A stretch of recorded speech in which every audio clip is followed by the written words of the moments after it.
আমি তিনিটা বিশেষ সৰকাৰি আঁচনিৰ বিষয়ে বা আমি চৰকাৰে লোৱা নতুন এটা উদ্যমৰ বিষয়ে আপোনালোকক অৱগত কৰিবলৈ ইয়াত আমি সমবেত হৈছোঁ। আপোনালোকৰ সকলোৰে মনত আছে যে কিছুদিন আগতে কেন্দ্ৰীয় গ্ৰাম উন্নয়ন মন্ত্ৰী শিৱৰাজ সিং চৌহান ডাঙৰীয়াই অসম ভ্ৰমণ কৰিছিল আৰু সেই সময়ত তেখেতে প্ৰতিশ্ৰুতি দিছিলে যে এই বিত্তীয় বৰ্ষত প্ৰায় 3.5 লাখ নতুন আৱাস তেখেতে মঞ্জুৰ কৰিব আৰু অহা বছৰো সম পৰিমাণৰ ঘৰ বা প্ৰধানমন্ত্ৰী আৱাস যোজনাৰ ঘৰ দুখীয়া লোকসকলৰ বাবে অনুমোদন কৰিব। অসমত আমাৰ যিখন আমি ৱেট লিষ্ট বুলি কওঁ, অৰ্থাৎ আগতে নিৰ্বাচিত হৈ থকা ব্যক্তিৰ যিখন অপেক্ষাৰত তালিকা, সেই অপেক্ষাৰত তালিকাখন 7,60,000 ব্যক্তিৰ অপেক্ষাৰত তালিকা আছিল। শিৱৰাজ সিং চৌহান ডাঙৰীয়াই প্ৰতিশ্ৰুতি দি যোৱা অনুসৰি আমাক 3,80,000 নতুন ঘৰ তেখেতে আমাক আবণ্টন দিয়ে আৰু আমি আপোনালোকক জনাবলৈ পাই ভাল পাইছোঁ যে অহা 19 তাৰিখে সমগ্ৰ ৰাজ্যজুৰি অনুষ্ঠিত হ'বলগীয়া এক সমাৰোহৰ জৰিয়তে আমি এই 3,80,000 হিতাধিকাৰীৰ ঘৰ বনাবৰ বাবে তেওঁলোকৰ প্ৰথম যিটো কিস্তি বুলি কয় তাক আমি হিতাধিকাৰীসকলৰ বেংক একাউণ্টলৈকে ট্ৰান্সফাৰ কৰিম। ইয়াত কেন্দ্ৰীয় সভাখন পলাশবাৰী সমষ্টিত হ'ব। অৱশ্যে ৰাভা হাছং পৰিষদৰ নিৰ্বাচনৰ অধীনত থকা অঞ্চলটোৰ হিতাধিকাৰী সভালৈ নাহে। বাকী পলাশবাৰী, হাজো, শুৱালকুছি, ছয়গাঁও, বকুৰ, ৰাভা হাছঙৰ নিৰ্বাচন নথকা অঞ্চলবিলাকৰ হিতাধিকাৰীৰে পঞ্চায়ত মন্ত্ৰী ৰঞ্জিত দাস ডাঙৰীয়া আৰু মোৰ উপস্থিতিত পঞ্চায়ত আৰু গ্ৰাম উন্নয়ন বিভাগে প্ৰথম কিস্তিৰ ধন 3,80,000 হিতাধিকাৰীলৈকে বিতৰণ কৰিব। আমি নিশ্চিত যে এই 3,80,000 হিতাধিকাৰীক ধন বিতৰণ কৰাৰ লগে লগে এপ্ৰিল-মে মাহত আমি আৰু 3,80,000 হিতাধিকাৰীৰ বাবে ভাৰত চৰকাৰৰ পৰা অনুমোদন লাভ কৰিম আৰু অসমত 7,60,000 আৰু সৰ্বমুঠ প্ৰধানমন্ত্ৰী আৱাস যোজনাৰ অধীনত প্ৰায় 30 লাখ পৰিয়ালে প্ৰধানমন্ত্ৰী আৱাস যোজনাৰ ঘৰ পাবলৈ সক্ষম হ'ব। ইতিমধ্যে প্ৰায় 22 লাখ পৰিয়ালে ঘৰ পাইছে বা ঘৰ নিৰ্মাণৰ কাম চলি আছে। এতিয়া ইয়াত এটা নতুন প্ৰশ্ন সদায় থাকে যে বহুত দুখীয়া মানুহে কয় যে আমি ঘৰ পাবলৈ এতিয়াও বাকী আছোঁ। অসমত 62 লাখ পৰিয়াল আছে। 62 লাখ পৰিয়ালৰ 30 লাখ পৰিয়ালে প্ৰধানমন্ত্ৰী আৱাস যোজনাৰ ঘৰ পোৱাৰ পিছত আমি ভাবোঁ যে এতিয়াও 4-5 লাখ দৰিদ্ৰ লোকে ঘৰ পোৱাৰ প্ৰয়োজনীয়তা আছে। এই ঘৰ পাবৰ কাৰণে আমি প্ৰথম প্ৰক্ৰিয়াটো হ'ল যে মানুহজনৰ ঘৰটো যে কেঁচা ঘৰ তাক প্ৰমাণ কৰিবৰ কাৰণে এটা জিঅ' টেগিং কৰিব লাগে আৰু জিঅ' টেগিং কৰাৰ পিছত যেতিয়া ই ভাৰত চৰকাৰৰ ওচৰলৈকে যায়, ভাৰত চৰকাৰে বিভিন্ন টেকনলজিৰ আধাৰত তাক নিশ্চিত কৰে যে এই মানুহজনৰ ঘৰটো কেঁচা ঘৰ হয় নে নহয় আৰু কেঁচা ঘৰ হ'লে তেখেতক এখন তালিকাত অন্তৰ্ভুক্ত কৰে আৰু পৰ্যায়ক্ৰমে এই ঘৰ তেওঁলোকক আগবঢ়াই গৈ থাকে। অহা বছৰ এপ্ৰিল-মে মাহত আমি 3,80,000 ঘৰ পোৱাৰ লগে লগে আমি 2018-19 চনত যিখন তালিকা বনাইছিলোঁ সেইখন এডজাষ্টেড হৈ যাব। তাত আৰু এজনো ৱেইট লিষ্টত মানুহ নাথাকিব। তথাপিতো বহুত লোকে ঘৰ নোপোৱাকৈ থাকি যাব। সেইবাবে আমি ভাৰত চৰকাৰৰ পৰা এটা অনুমতি ল'লো যে আমাক আকৌ এবাৰ জিঅ' টেগিং কৰাৰ কাৰণে অনুমতি দিয়ক। কিবা কাৰণত যদি কোনোবা বাদ পৰি গৈছে তেতিয়াহ'লে আমি তেওঁলোকক শেষবাৰৰ কাৰণে এটা জিঅ' টেগিং কৰিব পাৰিম। কিন্তু জিঅ' টেগিং কৰিলে সাধাৰণতে গাঁৱৰ মানুহে আমাক আপত্তি কৰে যে পঞ্চায়ত আৰু গ্ৰামোন্নয়ন বিভাগৰ কৰ্মচাৰীসকলে 25-30 হাজাৰ টকা দাবী কৰে আৰু তেওঁলোকক যদি টকা দিয়া নহয় তেওঁলোকে দৰিদ্ৰ দুখীয়া মানুহৰ ঘৰ জিঅ' টেগিং নকৰে। অভিযোগ কিমান সঁচা কিমান মিছা তাক আমি অনুসন্ধান কৰিব খোজা নাই, কাৰণ বহু অভিযোগ সঁচা হ'লেও তাৰ প্ৰমাণ নাথাকে, প্ৰমাণ নাথাকিলে চৰকাৰে ব্যৱস্থা ল'ব নোৱাৰে। সেইকাৰণে আমাৰ সদায় লক্ষ্য আছে যে ইম্প্ৰুভমেণ্ট অফ দ্য ছিষ্টেম, ব্যৱস্থাৰ পৰিৱৰ্তন হ'ব লাগে, যাতে ব্যৱস্থাৰ পৰিৱৰ্তনত দুৰ্নীতি বা দৰিদ্ৰ মানুহক প্ৰবঞ্চনা কৰাৰ যিখিনি ক্ষমতা সি যাতে একেবাৰে সীমিত হৈ পৰে, যে কৰিব খুজিলেও কৰিব নোৱাৰে। সেইবাবে এইবাৰ আমি জিঅ' টেগিঙৰ এটা নতুন ব্যৱস্থা আৰম্ভ কৰিছোঁ। এইবাৰ প্ৰথম জিঅ' টেগিংটো আমাৰ গাঁৱৰ মহিলা আত্মসহায়ক গোটসকলক যোনে পৰিচালনা কৰে জীৱিকা সখী বাইদেউসকলৰ দ্বাৰা আমি প্ৰথম জিঅ' টেগিংটো কৰাম। লোকসভা নিৰ্বাচনৰ সময়তো মই ৰাইজক প্ৰতিশ্ৰুতি দিছিলোঁ যে আমি আত্মসহায়ক গোটৰ সুবিধা লৈ এইবাৰ আমি জিঅ' টেগিং কৰাম। সেইকাৰণে আমি এইবাৰ নিয়ম কৰিছোঁ যে গাঁৱৰ জিঅ' টেগিং প্ৰথম ডিপাৰ্টমেণ্টৰ কৰ্মচাৰীয়ে নকৰে, আমাৰ জীৱিকা সখী বাইদেউসকলে আত্মসহায়ক গোটসকলৰ পৰা উপযুক্ত সহায় লৈ তেওঁলোকে প্ৰথম জিঅ' টেগিংটো কৰিব। এইটো ভাৰতৰ ভিতৰতে অসমত প্ৰথমবাৰ আমি আৰম্ভ কৰিছোঁ যে ডিপাৰ্টমেণ্টে জিঅ' টেগিং নকৰে, আত্মসহায়ক গোটৰ বাইদেউসকলে ঘৰে ঘৰে লৈ যাব আৰু জীৱিকা সখী বাইদেউসকলে জিঅ' টেগিং কৰিব। আৰু তাতো আমি নিয়ম কৰিছোঁ যে সেইখন গাঁৱৰ জীৱিকা সখী বাইদেৱে টেগিং নকৰে, ওচৰৰ গাঁওখনৰ পৰা আহিহে তেওঁ টেগিং কৰিব। দ্বিতীয়তে, ইমানখিনি কৰাৰ পিছতো বহুতে ক'ব পাৰিব যে নহয় মোৰ তথাপিতো জিঅ' টেগিং নহ'ল। এইবাৰ আমি আৰু এটা ব্যৱস্থা কৰিছোঁ সেলফ জিঅ' টেগিং, অৰ্থাৎ মোৰ ঘৰটো মই নিজে জিঅ' টেগ কৰি দিব পাৰোঁ। মোৰ ঘৰটো কেঁচা ঘৰ, ঘৰটোৰ মই ফটোখন লৈ মই নাম এড্ৰেছ লৈ জিঅ' টেগিং কৰি দিব পাৰোঁ। তাৰমানে আমি দুটা নতুন কাম কৰিলোঁ। এটা হ'ল সেলফ জিঅ' টেগিং, অৰ্থাৎ নিজেই নিজৰ ঘৰটোক জিঅ' টেগ কৰি দিব পাৰিব, আৰু আত্মসহায়ক গোটৰ বাইদেউসকলৰ সহযোগত জীৱিকা সখী বাইদেউসকলে জিঅ' টেগিং কৰি দিব। আৰু কোনোবাই যদি এই ক্ষেত্ৰত টেকন'লজি নাজানিব, জিঅ' টেগিং কৰিব নাজানে, গাঁৱৰ কোনোবা মানুহে যদি দুখীয়া পৰিয়ালটোক সহায়ো কৰি দিয়ে জিঅ' টেগিং কৰিবৰ কাৰণে, আত্মীয়ও জিঅ' টেগিং কৰি দিয়ে। মই বিধৱা মানুহ, মই নিজে নোৱাৰোঁ, কিন্তু ডেকা ল'ৰা এটা গাঁৱৰ মাতি আনি মই ক'লোঁ যে মোৰ ঘৰটো জিঅ' টেগিং কৰি দিয়ক, তেওঁ তাতো জিঅ' টেগিং কৰিব পাৰিব। অসমত প্ৰথমবাৰৰ বাবে আমি এই ধৰণৰ ব্যৱস্থা হাতত লৈছোঁ। যেতিয়া সকলো জিঅ' টেগিং হৈ যাব, শেষত মাত্ৰ পঞ্চায়ত ডিপাৰ্টমেণ্টৰ মানুহখিনিয়ে গৈ এটা চেকিং কৰিব যে এওঁলোকে জিঅ' টেগিং ক'ৰবাত পকা ঘৰ এটাও জিঅ' টেগিং কৰি দিয়া নাইতো।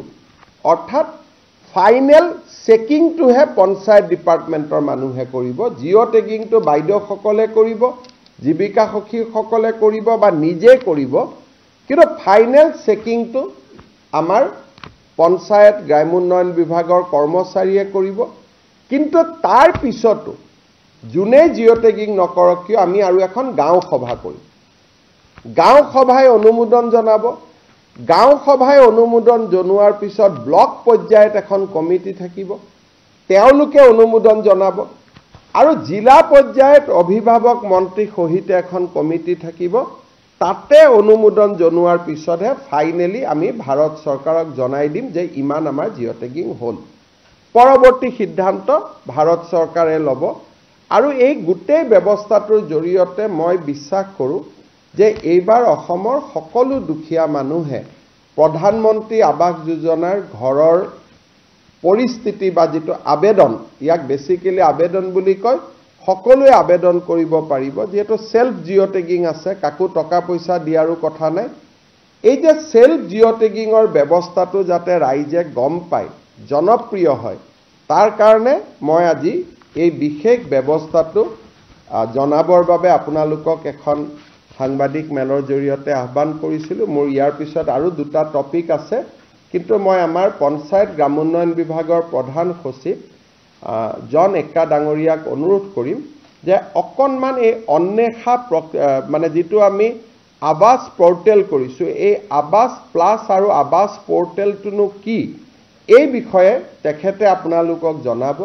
মই গাঁৱৰ ডেকা লৰাসকলকো আহ্বান জনাম যে আপোনালোকেও দুখীয়া দৰিদ্ৰ মানুহক যেটো self loaded portal self load কৰিব পাৰি আপোনালোকে সহায় কৰি দিয়ক সকলোৱে যাতে এটা সুবিধা পাব পাৰে আৰু আমি চিন্তা এই কাৰণে কৰা নাই 30 লাখ মানুহৰ নামটো নিজে নিজে মাইনাসে হৈ যাব তেওঁলোকে আগত ঘৰ পালে গতিকে এই গোটেই ব্যৱস্থাটোৰ ফলত হয়তো 5 লাখৰ জায়গাত 7 লাখ জিঅ টেগিং হ'ব হেতুত আমি একো চিন্তা কৰা নাই প্ৰধানমন্ত্ৰী ডাঙৰীয়াক অনুৰোধ কৰি যিকেটা ঘৰ লাগে আমি আনিম মই এক্কা ডাঙৰীয়াক অনুৰোধ কৰিম যে তেখেতে এটা প্ৰেজেন্টেচন দিয়ক তাৰ পিছত কিবা প্ৰশ্ন থাকিলে মই আপোনালোকক উত্তৰ দিব পাৰিম mike Lela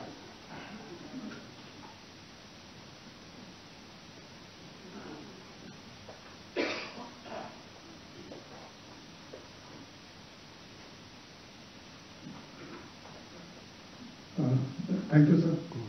For briefly, of Awas Plus 2024 survey background for you. So, Pradhanmantri Awas Yojana 2.0 ji ami ko eto August mahat approve hoise aur honorable Prime Minister Dangoria September mahat eto Awas Plus app launch korise.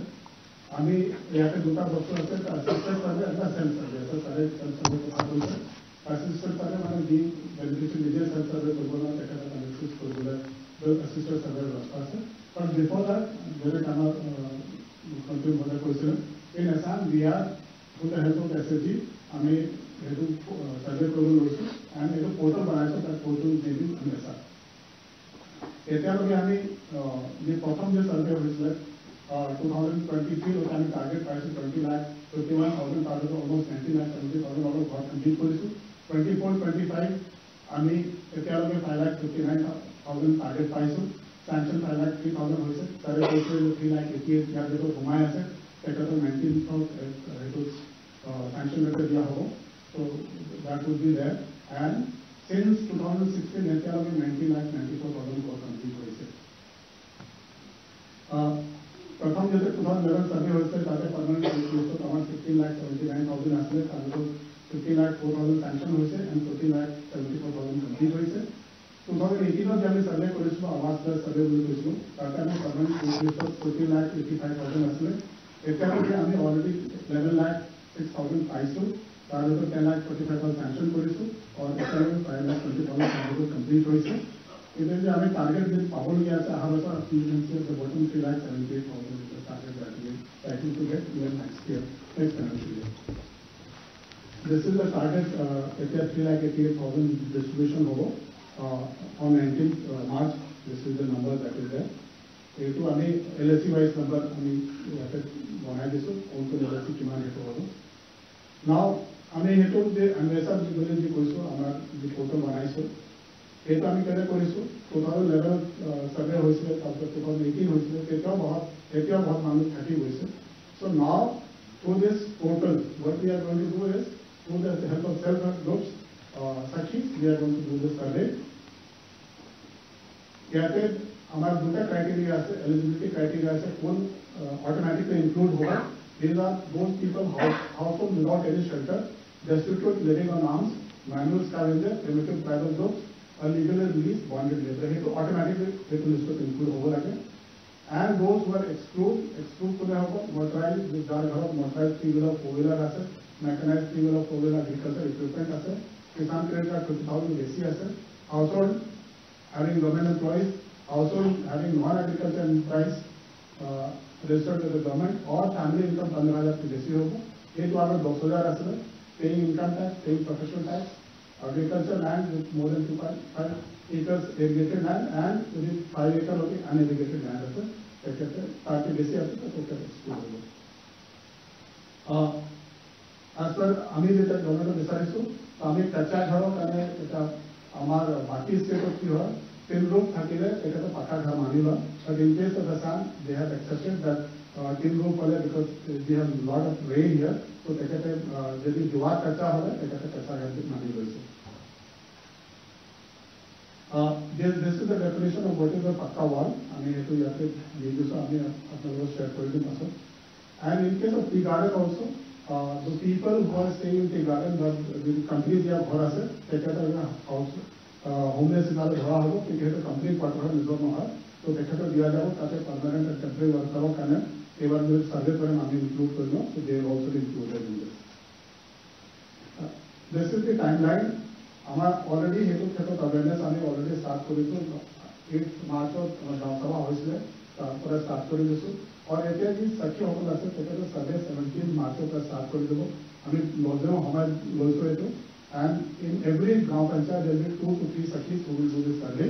এইটো survey যেতিয়া list হ'ব এইটো লিষ্টত গাঁও সভা present কৰা হ'ব. গাঁও সভাই এইটো চাব কি কোনো ইনএলিজিবল মানুহ তাত সোমাই যোৱা নাই. এইটো যদি ইনএলিজিবল মানুহ আছে না অলৰেডি পাৰ্মানেণ্ট আগত লিষ্টত তেখেত ইনক্লুড হৈ আছে তেখেতৰ নাম কাটা হ'ব. তাৰপিছত এইটো লিষ্ট পাব্লিক ডিছপ্লে কাৰণে দিয়া হ'ব.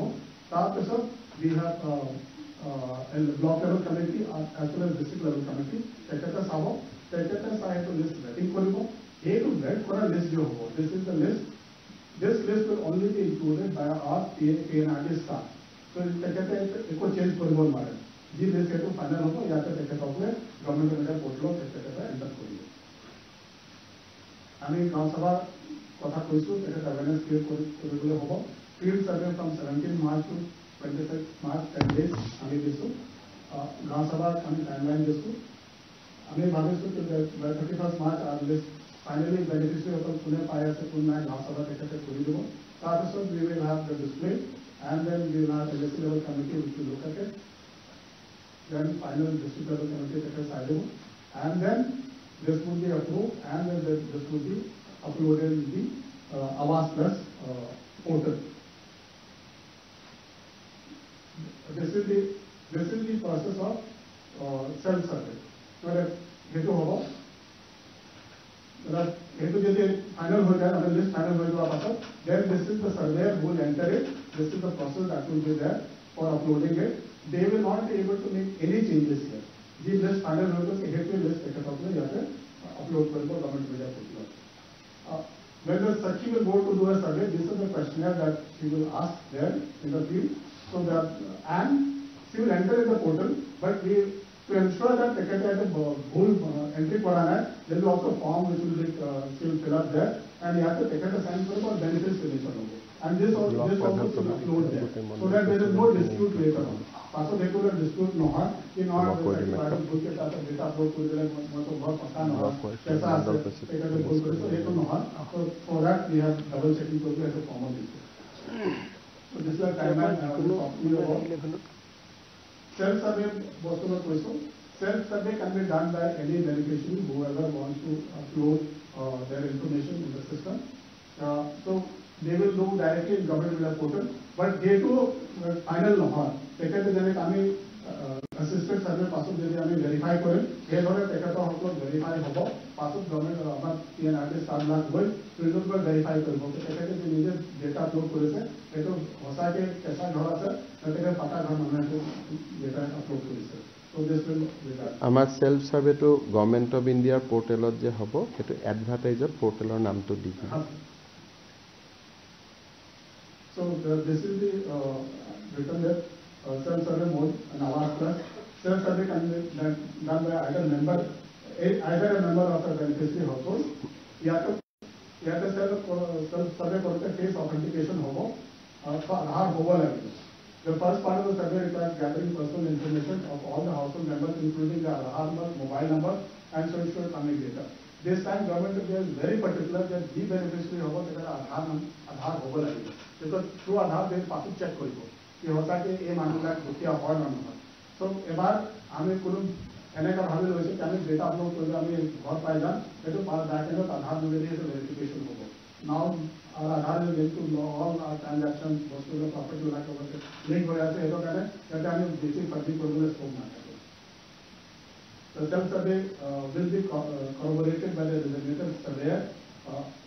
Then once uploaded, the self-survey will be made available for the surveyor to check.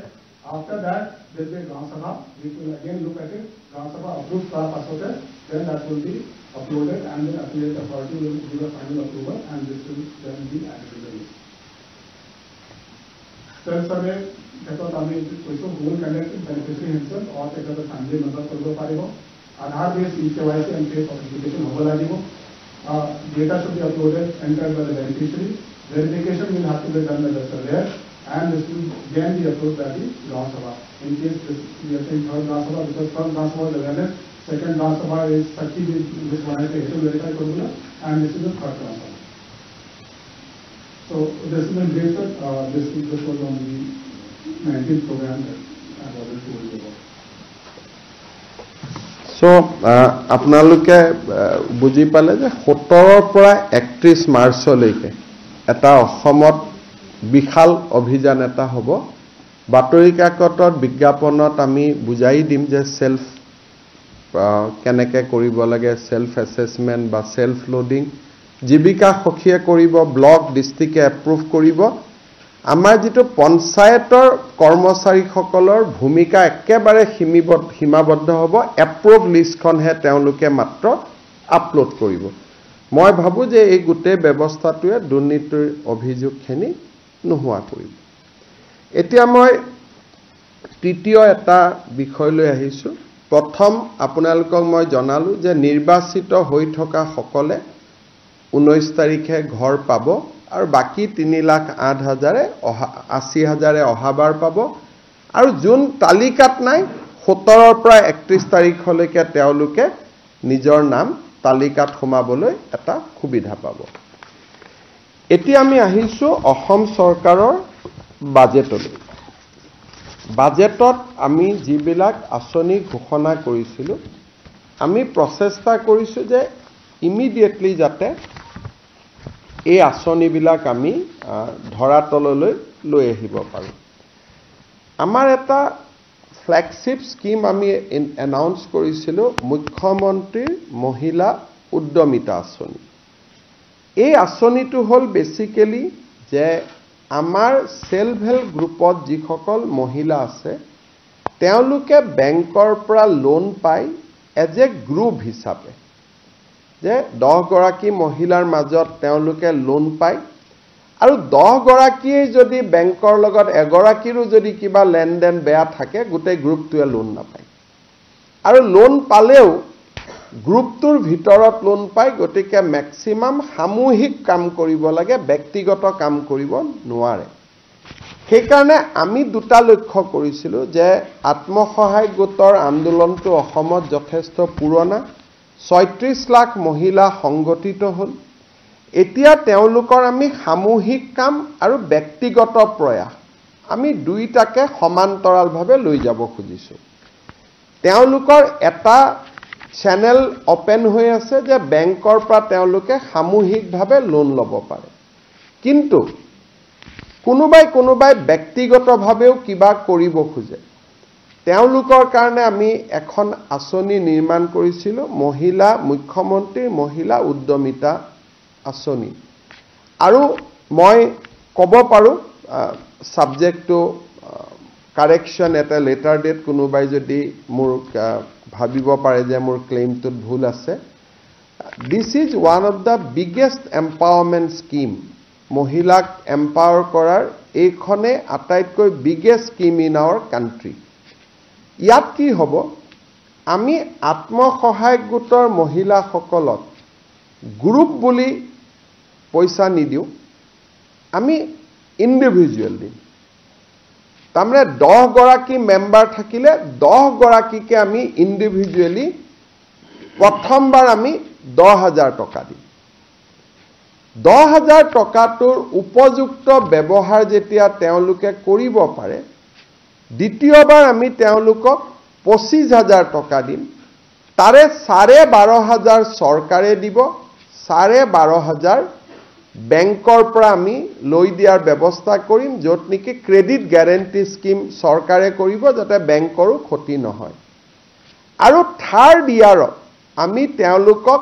50,000 টকালৈকে লৈ যাব খোজো 10, 25, 50 টোটেলি 85,000 rupeesলৈকে তেওঁলোকক আমি লৈ যাব পাৰোঁ এতিয়া কথা হ'ল যে আমাৰ 36 লাখ মেম্বাৰ আছে আমি 36 লাখকে দিম নেকি প্ৰথম কথা ইয়াত আমি এটা নিয়ম কৰিছিলো যে যদি সাধাৰণ মহিলা হয় তেতিয়ালে এই স্কিমটো তাৰ কাৰণেহে মুকলি যাৰ সন্তান তিনিটাতকৈ বেছি নহয় যদি এসটি এসসি মৰাণ মটক চাহ বাগিচা হয় আমি 4টা লৈও মুকলি কৰি দিছিলো এই প্ৰক্ৰিয়াটো আমি 3টা লেয়াৰ ভেৰিফিকেশন কৰাৰ পিছত আমি দেখা পালো যে 36 লাখ মহিলাৰ ভিতৰত 26 লাখ মহিলা এনেকুৱা আছে যাৰ সন্তান সঁচাকৈ 3টাতকৈ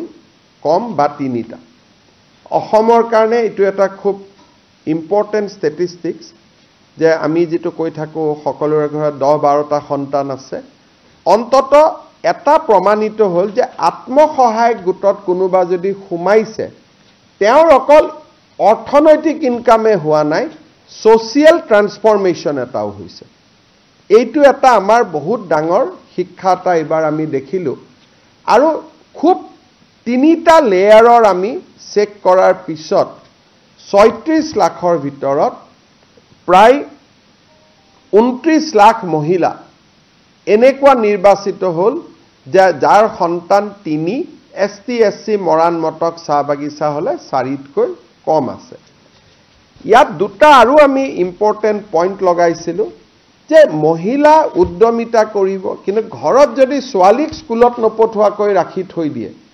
তেতিয়ালেতো তেওঁক উদ্যমী মহিলা বুলি আমি ক'ব নোৱাৰো গতিকে সেকেন্ড আমি চেকআপ কৰিছিলো যে মহিলা গৰাকী লৰা ছোৱালী স্কুলত গৈছে নে নাই বিশেষকৈ ছোৱালীজনী যদি লৰা আৰু ছোৱালী যদি স্কুলত যোৱা নাই বিশেষকৈ ছোৱালীজনী যোৱা নাই তেওঁ এই আঁচনিখনৰ বাবে নিৰ্বাচিত নহব থাৰ্ড আমি কৈছিলো যে এই মহিলা গৰাকী কোনো বেংকত ঋণ আদি থাকিব নালাগে এই গোটেই কেটা ক্ৰাইটেৰিয়াত 29 লাখ মহিলা নিৰ্বাচিত হ'ল কিন্তু এই 29 লাখ মহিলাৰ ভিতৰতো কোনোবা সৰকাৰী কৰ্মচাৰীৰ পত্নী আছে কোনোবা হয়তো ঠিকাদাৰৰ ল'ৰা ছোৱালীৰ পত্নী আছে কোনোবাই হয়তো নামটো আছে গ্ৰুপত কিন্তু কাম কৰাৰ বাবে আগ্ৰহ নাই গতিকে এই ফাইনেল পৰ্যায়ৰ সিলেকশনটো এতিয়া আৰম্ভ হৈছে যত 29 লাখৰ পৰা আমি 26-27 লাখ মহিলা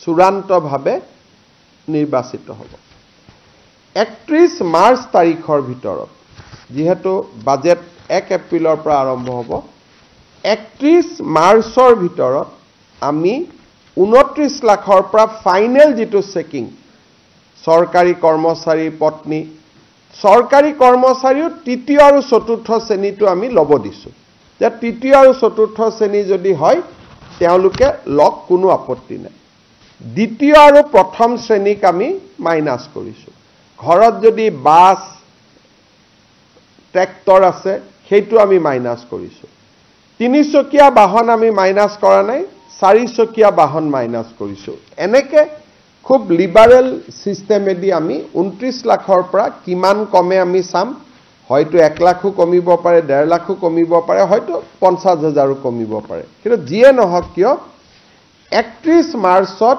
এই তালিকাখন আমি সমাপ্ত কৰিম ফাইনালি আমি আপলোড কৰিম যে এইখনে হিতাধিকাৰীৰ তালিকা 31 মাৰ্চটো খালি যাব আমিও ব্যস্ত থাকিম 1 এপ্ৰিল তাৰিখৰ পৰা নতুন বাজেট আৰম্ভ হ'ব 1 এপ্ৰিল তাৰিখে বিহালী বিধানসভা সমষ্টিত আমি প্ৰথম হিতাধিকাৰীসকলক এই আঁচনিৰ প্ৰথম 10,000 টকাৰ কিস্তি প্ৰদান কৰিম বিহালী সমষ্টিত 23,000 মহিলা এই আঁচনিটোৰ বাবে ইতিমধ্যে নিৰ্বাচিত হৈছে আৰু এই 23,000 মহিলাক আমি একোখনকৈ চেক দি আমি তেওঁলোকক সিদিনাখনে সভাতে আমি তেওঁলোকক চেক এখন দি দিম আৰু চেক আমি কিয় দিছো কেতিয়াবা বেংকত গৈ টকা পৰি থাকে KYC নকৰে কিবা নকৰে চৰকাৰৰ লছ হয় আৰু মহিলাগৰাকীয়েও টকা নাপায় চেকখন পালে অন্তত মহিলাগৰাকীয়ে বেংকত ফিজিক্যালি চেকখন লৈ গলে তেওঁ একাউণ্টত যদি KYC আদি হৈও থকা নাই KYC আদি কৰি ল'ব পাৰিব তাৰ পিছত প্ৰত্যেক মাহত আমি এখন তালিকা দিম বাতৰি কাকতত প্ৰত্যেক মাহত 10-15টা সমষ্টিত আমি এই ধৰণে একোটা ফাংচন কৰি আমি এই পুঁজিটো বিতৰণ কৰি গৈ থাকিম আৰু ইয়াৰ সমান্তৰালভাৱে মহিলাসকলক আমি 3 দিনীয়াকৈ এটা প্ৰশিক্ষণো দি গৈ থাকিম যতে প্ৰশিক্ষণ শেষ হয় তাতে আমি আপোনালোকে ক'ব পাৰে যে 10টা সমষ্টি কেনেকৈ নিৰ্বাচিত হ'ব অৰ্থাৎ যতে প্ৰশিক্ষণ শেষ হয় তাতে আমি টকাটো দিয়াৰ আৰম্ভ কৰিম আমাৰ বাজেটৰ এইটো প্ৰথম এনাউন্সমেন্ট আমি পূৰণ কৰিবৰ কাৰণে গৈ আছো এইবাৰ সাধাৰণতে বাজেট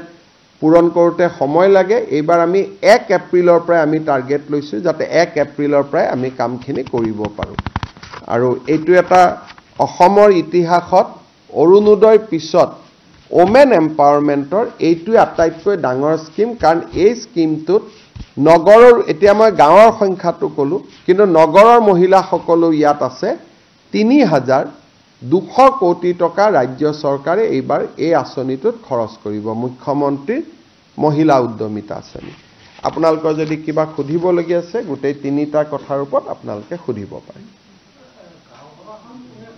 গাঁও সভাখন গাঁও পঞ্চায়তৰ সেক্ৰেটাৰীয়ে আহ্বান কৰিব আৰু যেহেতু এতিয়া পঞ্চায়ত নাই গতিকে গাঁও পঞ্চায়তৰ সেক্ৰেটাৰীৰ উদ্যোগত গাঁওখন আহ্বান হ'ব আৰু তাতে আমি সভাপতিত্ব কৰাৰ কাৰণে গাঁৱৰ আটাইতকৈ জ্যেষ্ঠ নাগৰিকজনৰ নামটো আমি দিম যে দা মোষ্ট সিনিয়ৰ সিটিজেন যিজনে আছে গাঁৱত আটাইতকৈ যিজন জ্যেষ্ঠ নাগৰিক তেখেতে গাঁও সভাখনক সভাপতিত্ব কৰিব আমি একেবাৰে ট্ৰান্সপাৰেন্টলি আৰু খুব ধুনীয়াকৈ কৰিব খুজিছো যাতে কোনো ধৰণৰ খেলিমেলি নহয় গাঁও পঞ্চায়তৰ সেক্ৰেটাৰী গভৰ্ণমেণ্টৰ ফালৰ পৰা গাঁও পঞ্চায়তৰ সচিব গৰাকী থাকিব আৰু গাঁও পঞ্চায়তৰ সচিব গৰাকীয়ে সভাপতি এজন কৰিব লাগিব গতিকে সভাপতিজন সেই গাঁওখনৰ আটাইতকৈ জ্যেষ্ঠ নাগৰিকজনক কৰিব পাৰিব সভাত অহাৰ ভিতৰত আটাইতকৈ জ্যেষ্ঠ নাগৰিক যেহেতু হয়তো ঘৰত তেওঁ বেড ৰিডেনো হ'ব পাৰে কিন্তু সভাত অহাৰ ভিতৰত জ্যেষ্ঠ নাগৰিক বা গাঁৱৰ ৰিটায়াৰ্ড টিচাৰ আমি এটা ক্ৰাইটেৰিয়া দি দিম যাতে এজন মানুহে সভাপতিত্ব কৰিব পাৰে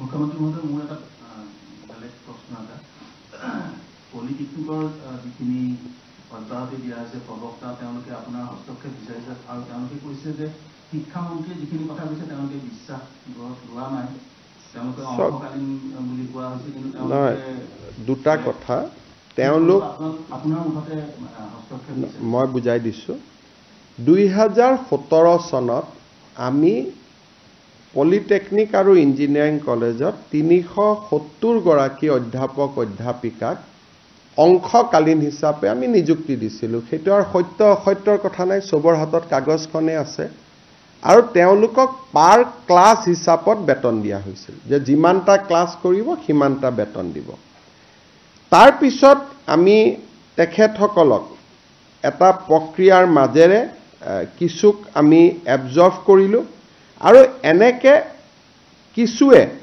ৰিজাইন দিও গুছি গল 67 গৰাকী ৰিজাইন দিলে আৰু আমাৰ যেটো প্ৰক্ৰিয়াৰ মাজেৰে 133 গৰাকীয়ে সৰকাৰি চাকৰি পালে আৰু কিছুক ৰেগুলেশন 3F টো লোৱা গল এতিয়া প্ৰশ্নটো হল যে এই পলিটেকনিকৰ শিক্ষকসকলে গুৱাহাটী উচ্চ ন্যায়ালয়ত গল যদি কোৰ্টত নগলে হেতেন আমাৰ লগতে কথাটো থাকিলেতেন কথাটো বেলেগ আছিল কোৰ্টত তেওঁলোকে গ'ল আৰু কোৰ্টত তেওঁলোকে এটা আদেশ ল'লে গভৰ্ণমেণ্টৰ বিপৰীতে যে তেওঁলোকক চাকৰিৰ পৰা গুচাব নোৱাৰিব। কিন্তু গুৱাহাটী উচ্চ ন্যায়ালয়ে তেওঁলোকক এটা সিদ্ধান্ত দিলে অৱশেষত যে নহয়, কোনো কন্ট্ৰেকচুৱেল টিচাৰ চৰকাৰে ৰেগুলাৰ কৰিব নোৱাৰে। অৰ্থাৎ মই যিটো বিধানসভাটো কৈছিলোঁ, এইটো উচ্চ ন্যায়ালয়ে এটা গুৰুত্বপূৰ্ণ জাজমেণ্ট দি ক'লে যে চৰকাৰৰ এইটো অধিকাৰেই নাই কাকো ৰেগুলাৰাইজ কৰা। গতিকে তেওঁলোকৰ জাগাত নতুনকৈ এপইণ্টমেণ্ট পোৱা শিক্ষকসকলে যোগদান কৰিলে। যিসকলৰ চাকৰি গ'ল তেওঁলোকো অসমীয়া, তেওঁলোকো চোকা, আৰু যিসকলে তাৰ জাগাত চাকৰিত সোমালে তেওঁলোকো অসমীয়া, তেওঁলোকো চোকা। এতিয়া যদি এখেতসকলক মই চাকৰি দিব লাগে, যোগদান কৰাখিনিকো আকৌ উলিয়াব লাগিব, তেতিয়া তেওঁলোকে আন্দোলন কৰিব। এতিয়া মই এই গোটেই ঘটনাটো চাই পেলাই তিনিটা ব্যৱস্থা দেখিছোঁ যে আমাৰ হাজো, টিংখং আৰু মাজুলীত 3খন পলিটেকনিক হ'ব গৈ আছে। ইয়াৰ ভিতৰত যিসকলে উপযুক্ত আছে, যিমান পোষ্ট আছে, কিছুক আমি আকৌ অংশকালীন ভিত্তিত আমি ল'ব পাৰিম। কিন্তু তেওঁলোকে ফাইনেলি পৰীক্ষাত আকৌ এপিয়াৰ হ'ব লাগিব। কিছুমানে কৈছে পৰীক্ষাত এপিয়াৰ হোৱাৰ কাৰণে এজ নাই, লাগিলে আমি এজটো কণ্ডন কৰি দিম। কিন্তু 3Fত চাকৰি কৰিলে APSCয়ে নিয়মীয়া নকৰিলে চাকৰিটো যায়, সেইটো কথা সকলোৱে জানা কথা। সকলোৱে মোক কৈছে ঠিক আছে, মানৱীয়তাৰ খাতিৰত 3খন নতুন পলিটেকনিক আহিছে, যাক য'ত যেনেকৈ পাৰে আমি একমডেট কৰি দিম, এজটো ৰিলেক্স কৰি দিম। কিন্তু তেওঁলোকে পঢ়া শুনা কৰি যিহেতু মেধাৱী বুলি নিজে কৈছেই, আৰু আমাৰ যিহেতু চাকৰিত ইঞ্জিনিয়াৰিং কলেজৰ প্ৰফেচাৰসকলে ইণ্টাৰভিউ লয়, তাত কোনো পলিটিকেল মানুহ নাই। গতিকে মই আশা কৰিম অন্ততঃ মেধাৰ ভিত্তিত পিছৰবাৰ তেওঁলোকে চাকৰি ল'ব। কিন্তু গভৰ্ণমেণ্টত আজিকালি ডাঙৰ কথাটো হ'ল যে মেধাক বাদ দি মৰম কৰাৰ ইয়াত কোনো স্কোপ নাই। কাৰণ যদি মৰম কৰিব যাওঁ, যোগদান কৰাখিনিক আকৌ উলিয়াই দিব লাগিব, তেতিয়া তেওঁলোকো আপোনালোকৰ ওচৰত আহিব। সেইকাৰণে মোৰ এইটোৱে কথা যে মই এজ ৰিলেক্স কৰি দিম, নতুন 3খন পলিটেকনিকক এওঁলোকক যাতে অন্ততঃ লগে লগে চাকৰিটো নাযায়, কাম কৰি থকাৰ সুবিধাও কৰি দিম। কিন্তু সকলোকে পাৰোঁ নে নোৱাৰোঁ মই নাজানো, মই চেক কৰি লওঁ। কিন্তু ফাইনেলি তেওঁলোকে পৰীক্ষা দিবই লাগিব, পৰীক্ষা নিদিয়াকৈ চাকৰি নহ'ব। এই কথাখিনি মই ভাবোঁ যে চাকৰি এটা গ'লে মনটো বেয়া লাগে, অলপ দুখো কৰে, কিন্তু পোৱা কেইজনো জেনুইনে যোনে চাকৰি পাইছে, তেওঁলোকৰ জেগাত কোনো ৰাজস্থান মহাৰাষ্ট্ৰৰ পৰা কোনো অহা নাই, অসমৰ ডেকা ল'ৰা ছোৱালীয়ে চাকৰি পাইছে। ইমানটোৱে কথা। মুখ্যমন্ত্ৰী মহোদয়, আৰু এটা প্ৰশ্ন, 2023 চনত এটা বিজ্ঞাপন আহিছিলে 5550টা ওলাব তেওঁলোক অলপ ধৈৰ্যটো কম কাৰণে হোৱা নাই। অলপমান আমি কৈছোঁ যে অলপ ধৈৰ্য ধৰিব লাগে, তেওঁলোকক লগে লগে লাগে, আজিয়ে ৰিজাল্টটো লাগে। গতিকে যোনে যিমান দিন এনেকৈ ক'ব, তেওঁলোক ইমান অসহিষ্ণু হ'লে চাকৰিটো কৰিব নোৱাৰিব। সেইকাৰণে মই অলপ নিজাকৈ দেৰি কৰাই আছোঁ যে মানুহকেইজন অলপ সহিষ্ণু হওক। কাৰণ এইটো লেভেলত যদি চাকৰি কৰিব যায়, মই দুখ দিয়া নাই, ডেকা ল'ৰা মোকে 100-150কৈ ডেইলি হোৱাটছআপ কৰি থাকে। যদি মুখ্যমন্ত্ৰীক এনেকৈ হোৱাটছআপ কৰি থাকিব পাৰে, প্ৰধান শিক্ষককতো গৈ কাকো নামানিব। গতিকে সৰু ল'ৰা ছোৱালী মই অলপমান তেওঁলোকক, আমাৰে ভাই ককাই ভাই ভনী হ'ব, মই অকণমান ধৈৰ্যটো শিকাইছোঁ যে চাকৰিটো যোনে পাব লাগে পাবই। চাকৰিটোতো আমি বিধানসভাতো কৈছোঁ যে 10 অক্টোবৰত চবকে আমি দি দিম। কিন্তু আপোনালোককো লগ কৰে, মোকো লগ কৰে। ইমান এইকেইদিন ACS APSৰ কাৰণে পৰীক্ষা পঢ়িলেওতো হয়, চাকৰি পোৱাটোতো পাবই। ইমান ইম্পেচেণ্ট হৈ যায় কিছুমান ল'ৰা ছোৱালী, তাৰপিছত যোগদান কৰিলেও কয় এইটো মোৰ মতে স্কুল হোৱা নাই, এইটোত মই নাহোঁ। গতিকে আজিকালি কি যে বহুতে এইটো মোক কয়ো যে মেৰিটত চাকৰি পোৱাৰ কাৰণে কোনেও গুৰু গোসাঁই নামানেও বুলিও কয়। গতিকে আপোনালোকে মোৰ মোবাইলটো খুলিবই নোৱাৰিব, ৰাতিপুৱাই 5506 হোৱাটছআপ মাৰি দিয়ে। আৰু মই এইটো খোলোতে কোনোবা তাৰ মাজত কেঞ্চাৰ পেচেণ্ট, কাৰোবাৰ এপ্লিকেশ্যনবিলাক ডিলিট হৈ যায়। ইমান কষ্ট হয়। মোক যোনে হোৱাটছআপ দিয়ে তাত maximum cancer patient, kidney patient, medical chit, এনেকুৱা হোৱাটছআপবিলাক আহে। ৰাতিপুৱা 11টা বজাত এই 5500 হোৱাটছআপ সোমাই যায়, মই চাব নোৱাৰা হৈ যাওঁ। ডিলিট কৰি থাকোঁতে কেতিয়াবা জেনুইন হোৱাটছআপো ডিলিট হৈ যায়। গতিকে বহুত কথা ফেচ কৰি থাকিব লাগে আমি মানে আপোনালোকক বুজাই শেষ কৰিব নোৱাৰি সদায় ৰাতিপুৱাই 5500 আহি যায় আৰু বহুত যুক্তি দি পেলাই হোৱাটছআপ কৰে ঠিক আছে ঠিক আছে অমিত শ্বাহ ডাঙৰীয়া 14 তাৰিখে তেখেতে যোৰহাটত আহি নিশা উপস্থিত হ'ব আৰু দেৰগাঁৱৰ লাচিত বৰফুকন একাডেমীত নিশা জিৰণি ল'ব ৰাতিপুৱা 11 বজাত তেখেতে লাচিত বৰফুকন পুলিচ একাডেমীৰ নৱনিৰ্মিত ভৱনটো উদ্বোধন কৰিব আৰু আপোনালোকে জানি ভাল পাব যে নেশ্যনেল পুলিচ একাডেমী হায়দৰাবাদৰ সমকক্ষ এটা সুন্দৰ ভৱন এটা অসম চৰকাৰে নিৰ্মাণ কৰি উলিয়াইছে তেখেতে সেই ভৱনটো উদ্বোধন কৰিব কৰি তেওঁ পুনৰ যোৰহাটলৈ গুচি যাব আৰু যোৰহাটৰ পৰা তেওঁ পোনে পোনে মিজোৰাম যাব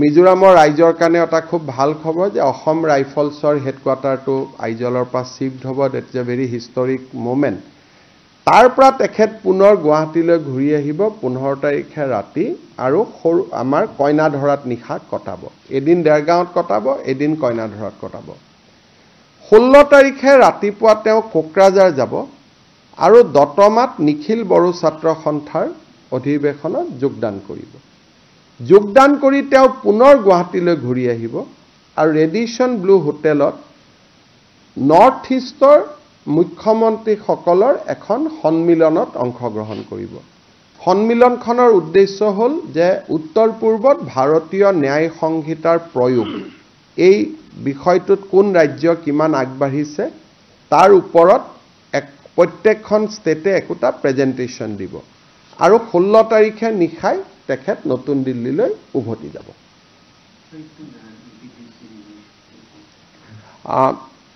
Union Home Minister Sri Amit Shah ji is coming to Assam on 14th night 15 morning he will inaugurate new buildings of Lasit Borphukan Police Academy thereafter he will fly to Aizol and after attending programs at Aizol he will again come back to Guwahati and will stay overnight in Guwahati itself on 16th morning he will address the annual conference of all Bodo Students Union who has signed peace accord with Government of India and Government of Assam in 2020 after that he will come back to Guwahati again afternoon he is going to have a meeting with the Chief Minister of Northeastern states primarily to review the progress of implementation of Bharatiya Nyay Samhita. After that review meeting, 16th evening, he will go back to New Delhi. Habo?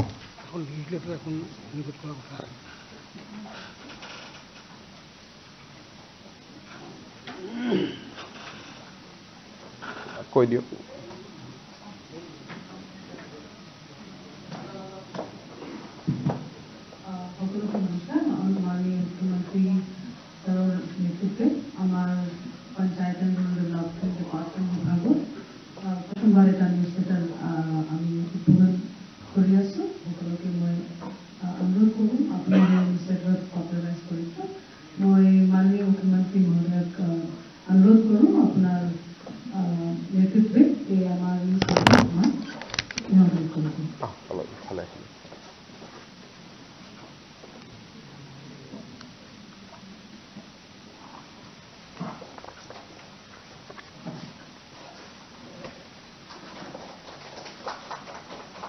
Thank you.